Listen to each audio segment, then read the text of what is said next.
Smith for 5 minutes. Thank you, Mr. Chairman. Director Comey, thank you for those examples of the FBI's good work in your opening statement. I think we all appreciated what the FBI has done. My first question is this. Would you reopen the Clinton investigation if you discovered new information that was both relevant and substantial? It's hard for me to answer in the abstract. We would certainly look at any new and substantial information. Yeah. In general, and let's impersonalize it, in general, if you discovered new information that was substantial and relevant, you would reopen an investigation, would you not?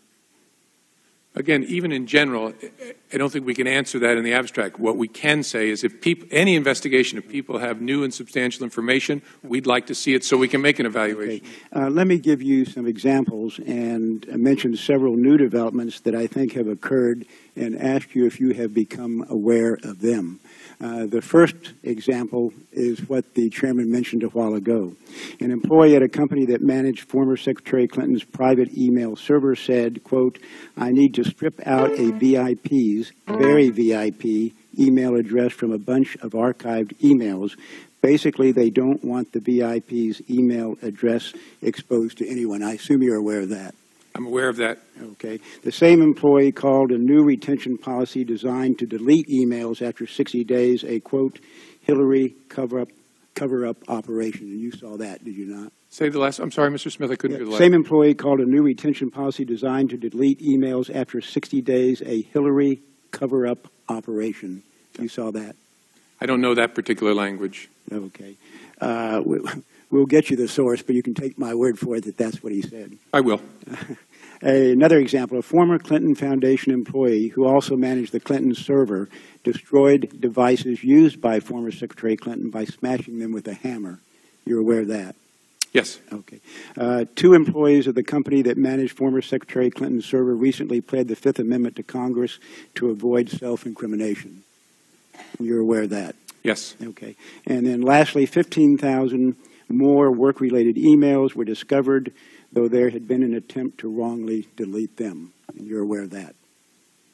I think we discovered them. Right.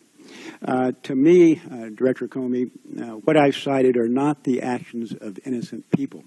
There is a distinct possibility that Mrs. Clinton or her staff directed others to destroy evidence in a government investigation, which of course is against the law.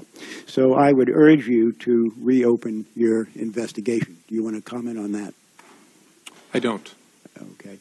I know you can't tell us whether you have or have not, but I believe I've given evidence of new information that is relevant and substantial that would justify reopening the investigation. My next question is this. I know you've granted immunity to a number of individuals, but if you had new information that is relevant and substantial, you would be able to investigate them further, wouldn't you? Not to quibble, the FBI doesn't grant immunity to anybody. The Department of Justice is able to grant very different kinds of immunity. Yeah, and immunity, if new and substantial evidence develops, either that a witness lied under a grant of use immunity or under any kind of immunity, of course the Department of Justice can pursue it. Okay. Nobody gets lifetime immunity. Right. Okay. Thank you, Director Comey. Last question is this. As chairman of the Science Committee, I issued the FBI a subpoena on September 19, 2016. The due date for a response was 2 days ago, September 26. Bureau staff has still not provided the requested information and documents. Yesterday, we pointed out to them that the Science Committee has jurisdiction over the National Institute of Standards and Technology, which sets standards for the Federal Information Security Modernization Act of 2014. I trust you intend to comply with the subpoena. I intend to continue the conversations we've been having about the subpoena. Yeah. As you know, we've made a lot of documents available to at least 6 committees.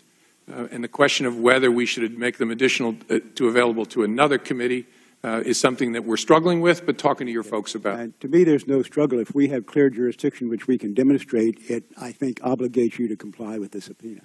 Yes, sir. We're not trying to be disrespectful. We're just not sure we see the jurisdictional issue the way that your folks do, but we're continuing to talk about it. Okay. Thank you, Director Comey. Would the gentleman yield? I'll yield to the gentleman from California. Thank you. The chairman of the full committee had asked something earlier, and I just want to point out and ask it to be placed in the record. According to the Maryland Code of Ethics, 19301.11 it specifically prohibits a former or current government officer or employee from acting as a counsel to someone that they represented in government. I'd like that to be placed in the record.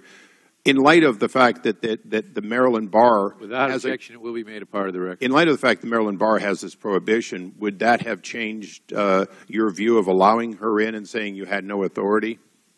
I'm not qualified, nor am I going to answer questions about legal ethics in this forum. The FBI has no basis to exclude somebody from an interview who the subject of the interview says is on their legal team. Okay. Thank you, Director Comey. Thank you, Mr. Chairman. Yield back.